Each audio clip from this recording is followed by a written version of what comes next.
The Scruffy Butterfly. Once upon a time, there was a little, plain, unremarkable caterpillar named Reeba. Nobody ever took much notice of her as she munched on leaves and crawled about. Sometimes Reeba would watch as some creatures were made a fuss over because they were interesting or beautiful. The thought would cross her mind as to what that might feel like, but as quickly as that thought came, it soon disappeared. Reeba carried on with her munching. One day, Reeba had a strange feeling. She didn't feel like eating, which was unusual because she always felt like eating. The only thing she felt like doing was finding someplace snug and cozy where she could take a long nap.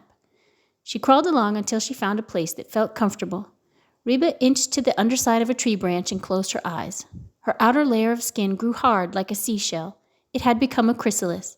Reeba fell asleep, and she was so tired she slept for almost 2 full weeks. When Reeba finally woke up, she was absolutely starving, and she felt like she needed a big, long stretch. Her body felt different, like there were extra bits that weren't there before. She began to push and straighten out, and as she did, the shell of the chrysalis started to crack. Reeba kept pushing and straightening until she was completely out of the shell. Reeba couldn't believe how big and colorful her body had become. She had slender legs and huge wings and long, wiry antennae. She flapped her wings a few times, and she soon flew up into the air. Reeba loved this new body. She could do so many things that she couldn't do before. Her stomach rumbled, and she remembered that she was hungry. Reeba had a craving for nectar, which was lucky because there was a flower bed directly below her. Reeba swooped down and landed on a welcoming orange flower, where she helped herself to a long drink. Nearby, some children were playing. One of the children spied her and came running towards the flowers. "Look, Matthew, look at this giant, pretty butterfly." The other child came running over, too.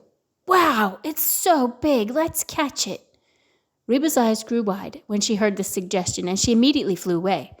The boys looked on in awe as she flew up and away from their outstretched fingers. When she felt a safe distance from the boys, she looked for a place to rest. Reeba saw a meadow with some butterflies in a group and thought it might be a safe place to stop.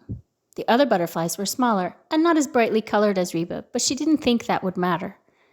As she neared the group, a big goofy dog bounded over, and one of the other butterflies shouted, "Quick, fly away! He's trying to catch one of us."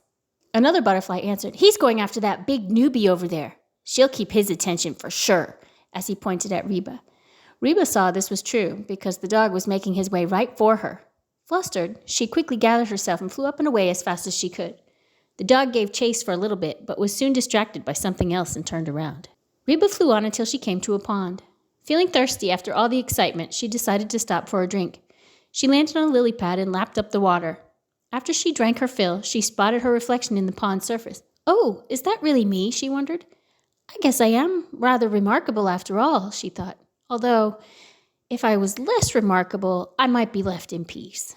Reeba looked around and saw some slimy algae and mud at the edge of the pond. She had an idea.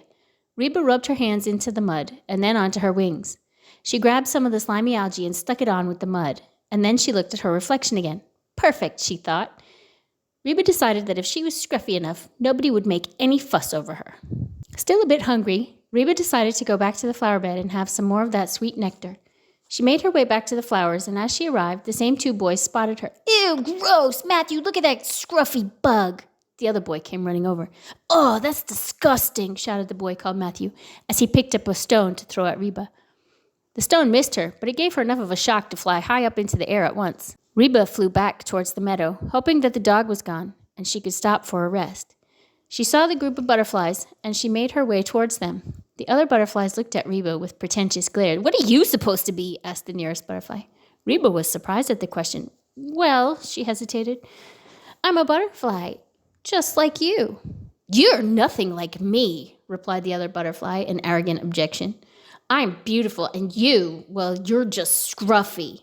The other butterflies in the group snickered and jeered. "Scruffy butterfly, scruffy butterfly, scruffy butterfly." Reeba couldn't help but start to cry. She could see that she didn't belong here, and she flew up into the sky with tears streaming down her face. She flew on until she saw a grouping of toadstools at the edge of a forest. She fluttered herself onto the largest one and began to weep. As Reeba wept, a slender, sophisticated lady descended from above and placed several hands on Reeba's shoulders. "What's wrong, dear? Why do you cry so?" At first, Reeba got a bit of a fright as she didn't know anyone was around. The lady was different, like nobody she'd ever seen before.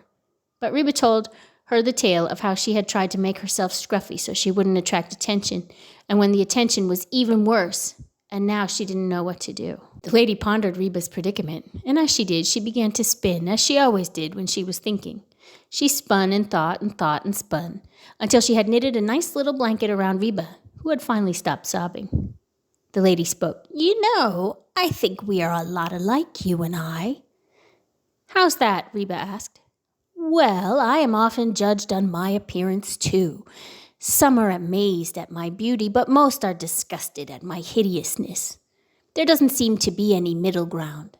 But the difference with you is that your scruffiness is only a disguise which you can discard at any time, whereas my appearance is just as it appears. My advice to you, young butterfly, is just be yourself and find comfort in your own skin. You will learn how to cope with attention, and one day it will not bother you what others think." Reeba thought this was good advice, and rubbing her eyes, she quickly tore off the lady's blanket and gave her a big hug and thanks before flying away. The lady, rather disappointed at Reba's hasty departure, returned to her perch high above the toadstools. Reeba flew back to the pond to wash off the mud and algae that she had used to make herself scruffy. Perhaps that lady was right, she thought to herself. She straightened out her wings and smoothed herself down, and she looked into the pond at her reflection once again. This is me, and it is okay if I'm beautiful, and it is okay if I'm scruffy. If I'm happy with myself, everything will be okay, she thought. As Reeba sat looking and pondering, a massive catfish leapt up from beneath the surface of the pond and swallowed her in one gulp. He certainly didn't care if she was beautiful or just a scruffy butterfly. The end.